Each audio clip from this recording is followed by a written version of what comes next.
Kemudian di antara hal yang bantu kita untuk meninggalkan riya dan benci dengan namanya riya, ketahuilah bahwasanya kalau kita riya,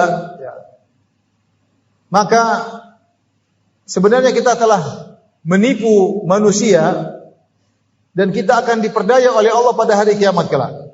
Kita bohong, nampakkan kepada orang seakan-akan kita ikhlas, seakan-akan semuanya karena Allah. Terkadang terucap dari lisan kita, saya semuanya karena Allah. Padahal dalam hati tidak. Kita berbohong kepada mereka.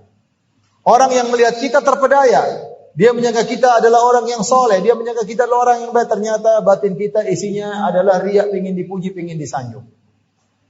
Kalau tidak disanjung, tidak dipuji, maka kita tidak enak, kita gelisah.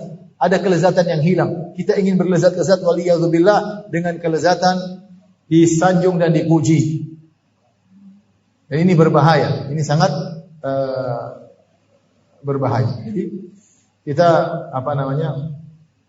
berlezat-lezat dengan hal tersebut, dengan riya tersebut. Oleh karena ikhwan dan akhwat yang dirahmati Allah Subhanahu wa taala, sekali kita berdoa kepada Allah Subhanahu wa taala agar kita benci dengan penyakit tersebut. Karena kalau kita riya, kita menipu orang lain dan Allah akan bongkar tipuan tersebut pada hari kiamat kelak. Allah berfirman dalam surat Al-Baqarah, ya.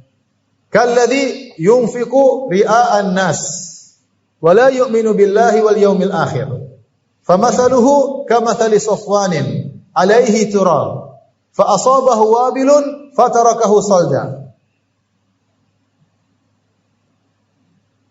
La yaqdiruna 'ala syai'in mimma kasabu. Kata Allah Subhanahu wa taala, seperti orang yang berinfak tapi riya.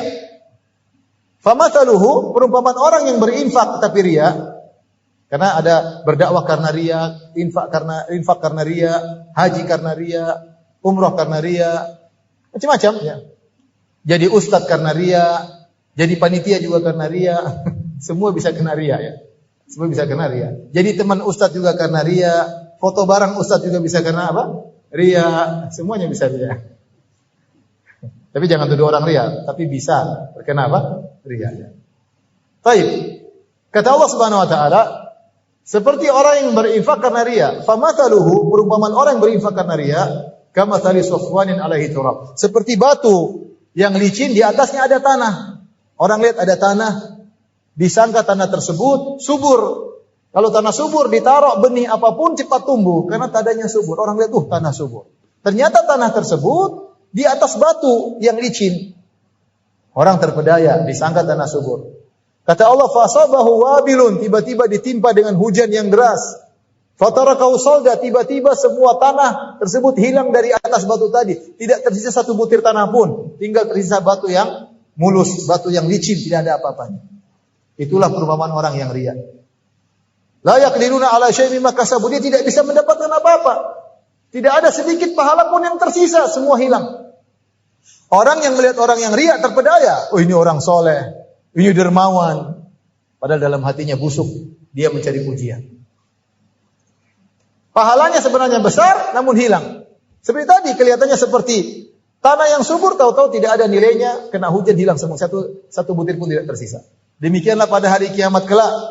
Rasulullah SAW bersabda dalam hadis riwayat Al-Imam Al-Bukhari, "Man samma Allahu bih, wa man yura'i yura'illahu bih."